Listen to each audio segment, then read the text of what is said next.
സഹാബികൾ ചോദിച്ചു, പ്രവാചകരെ നിങ്ങൾ അങ്ങനെ പറഞ്ഞാൽ എങ്ങനെ ശരിയാവുക? ചിലപ്പോഴവർ പറഞ്ഞാൽ ശരിയാവുന്നുണ്ടല്ലോ. നമ്മളെ മനസ്സിലതേ ചോദ്യം. തിൽക്കൽ കെലിമത്തു മിനൽ ഹഖ്. ആ സത്യമായ വാക്കില്ലേ, അത് ഞാൻ പറഞ്ഞുതരാം. യഖ്തിഫുഹൽ ജിന്നിയു, അത് ഒരു ജിന്ന് പഠിച്ചെടുക്കുന്നതാ. സുമ്മ യുഖിറുഹാ ഫീ ഉദ്നി വലിഹി, തന്റെ മിത്രമായ മനുഷ്യന്റെ ചെവിയിൽ അവനത് പറഞ്ഞു കൊടുക്കും. ഫയഖ്ലിതുഹാ ബിമിയത്തി കദിബ, അതിനോട് കൂടി ഒരു 100 കള്ളം കൂടി കൂട്ടിച്ചേർത്തവൻ പറയും ഇതാ സംഭവിക്കുന്നത്. മനസ്സിലായില്ല അല്ലേ? ഭൂതഗണങ്ങൾ, ഈ ജിന്നുകൾ എന്ന് പറയുന്ന ഭൂവാസികളാണ്, ജീവികളാണ്. പക്ഷെ അവക്ക് ഉപരിലോകത്തേക്ക് യാത്ര ചെയ്യാൻ, കടന്നു പോകാൻ അനുവാദമുണ്ട്. അവയുടെ രൂപം നമുക്കറിയില്ല, അവക്ക് കടന്നു പോവാം. അത് പോയി കഴിഞ്ഞിട്ട് അവ എന്തുണ്ടാവുന്നു?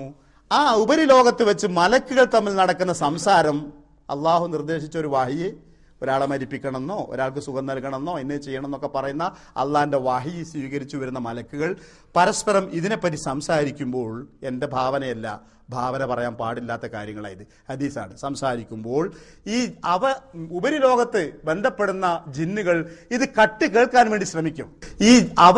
ഉപരിലോകത്ത് ബന്ധപ്പെടുന്ന ജിന്നുകൾ ഇത് കട്ട് കേൾക്കാൻ വേണ്ടി ശ്രമിക്കും. അവ കട്ട് കേൾക്കാൻ ശ്രമിച്ചാൽ എന്താ ഉണ്ടാവുക? അവയെ ഉൽക്കകൾ കൊണ്ട് എറിഞ്ഞ് നശിപ്പിക്കും, തീജ്വാലകൾ കൊണ്ട് നശിപ്പിക്കും, കേൾക്കാൻ സമ്മതിക്കില്ല. എന്നാൽ വളരെ ദുർലഭമായി ചിലപ്പോൾ അവർക്കത് കേൾക്കാനും രക്ഷപ്പെടാനും സാധിക്കും. അങ്ങനെ വല്ലതും കേട്ടാൽ അവരെന്ത് ചെയ്യും? അവരെ ആശ്രയിച്ചും സേവിച്ചും കഴിയുന്ന മനുഷ്യ പിശാചുക്കളുണ്ടല്ലോ, ആ മനുഷ്യ പിശാചുക്കളുടെ ചെവിയിൽ പറഞ്ഞു കൊടുക്കും, എങ്ങനെ നമുക്കറിയില്ല, ഇന്നൊരു സംഭവം നടക്കാൻ പോകുന്നുണ്ട്. ഈ ജ്യോത്സ്യൻ എന്ത് ചെയ്യുന്നറിയോ? ഇതിന്റെ കൂടെ ഒരു 100 കള്ളം കൂടി കൂട്ടി പറയും. 100 കളവാവും, 1 നടക്കും. നടന്നത് മാത്രം ആളുകൾ പ്രചരിപ്പിക്കും, കളവായത് ആളുകൾ മറക്കും. ഇതാണ് ഈ സംഭവിക്കുന്നത്. ഇതാര് പറഞ്ഞു? നബി സല്ലല്ലാഹു അലൈഹി വസല്ലം പറഞ്ഞു. എവിടെ പറഞ്ഞു? സഹീഹുൽ ബുഖാരിയിലും സഹീഹ് മുസ്ലിമിലും പറഞ്ഞു. എവിടുന്ന് കിട്ടി? ഈ ആശയം ഖുർആനിലുണ്ട്. ഇന്നാ സയ്യന്ന സമാഅദ് ദുനിയാ ബിസീനത്തിൽ കവാകിബ്, സൂറത്ത് സാഫാത്ത്. ഈ സമീപത്തെ ആകാശമില്ലേ, 1ാം ആകാശം, അതിന് നക്ഷത്രങ്ങളാകുന്ന വിളക്കുകൾ കൊണ്ട് നാം അലങ്കരിച്ചിരിക്കുന്നു. പ്രവാചകൻ ശാസ്ത്രീയത പറയുന്നിടത്ത് ശാസ്ത്രീയത പറയും, പ്രയോജനം പറയുന്നിടത്ത് പ്രയോജനം പറയും. നക്ഷത്രജാലങ്ങൾ വിളക്ക് ദീപാലങ്കാരം പോലെ മിന്നി നിൽക്കുന്നു. വഹിഫ്ളൻ മിൻ കുല്ലി ശൈത്വാനിൻ മാരിദ്, ധിക്കാരിയായ എല്ലാ പിശാചുക്കളിൽ നിന്നും ഉപരിലോകത്തെ സൂക്ഷിക്കാനുമാണ് ഈ നക്ഷത്രജാലങ്ങളെ കൂട്ടിയിരിക്കുന്നവിടെ. അവ ഭംഗിയാണ്, അവക്ക് മറ്റൊരു ദൗത്യം നിർവഹിക്കാനുള്ളത്. അവ കാവലാണ്, പ്രൊട്ടക്ഷനാണ് പിശാചുക്കൾ മേലോട്ട്. ലാ യസ്മഊന ഇലൽ മലഇൽ അഅ്ല, ഉപരിലോകത്തേക്ക് അവർക്ക് കേൾക്കാൻ ഒന്നും കേൾക്കാൻ കഴിയില്ല. വയുഖദഫൂന മിൻ കുല്ലി ജാനിബ്, അങ്ങനെ കേൾക്കാൻ ശ്രമിച്ചാൽ സകല ഭാഗത്തുനിന്നും ജിന്നുകൾ എറിയപ്പെടും ജിന്നുകൾക്ക് നേരെ. ഉപരിലോകം സമം മലക്കുകളുടെ ലോകം.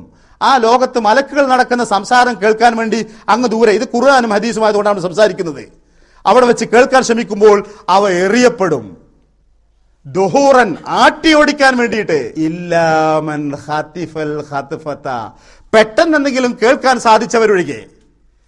ഈ മലക്കുകൾക്ക് നേരെ മലക്കുകൾ നടത്തുന്ന സംസാരത്തിൽ നിന്ന് പെട്ടെന്ന് റാഞ്ചി എടുക്കാന്ന വാക്കിനർത്ഥം പെട്ടെന്നൊന്ന് പഠിക്കാൻ ശ്രമിച്ചവരൊഴികെ. ഇല്ലാമൻ ഖതിഫൽ ഖത്ഫത, പെട്ടെന്ന് എന്തെങ്കിലും കേൾക്കാൻ സാധിച്ചവരൊഴികെ.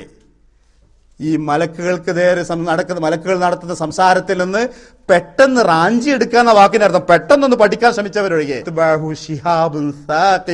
അവന്റെ നേരെ ശക്തിയായ തീജ്വാല, ഉൽക്കകൾ അവരെ എറിയാൻ വേണ്ടി വരികയും ചെയ്യുമെന്ന് നബി സല്ലല്ലാഹു അലൈഹി വസല്ലമ അബൂ സഈദ് അൽ ഖുദരി റളിയല്ലാഹു അൻഹു പറഞ്ഞത് കാണാം. നീ താഴ്വരകളെ, ആട്ടിൻപറ്റങ്ങളെ ഇഷ്ടപ്പെടുന്ന ആളാണ് എന്ന് എനിക്കറിയാം. അതുകൊണ്ട് ഇതാക്കുന്ന ഫിൽ ഗനമി വൽ ബാദിയ, വല്ല താഴ്വരയിലോ അതുപോലെ തന്നെ ആട്ടിൻകൂട്ടങ്ങളോടൊപ്പമോ ആയിക്കഴിഞ്ഞാൽ ഫഅദ്ദന്ത ഫിസ്സലാ, നമസ്കാരത്തിന് വേണ്ടി സമയമായാൽ ഫർഫഅ സൗതക, നിന്റെ ശബ്ദം നീ ഉയർത്ത്.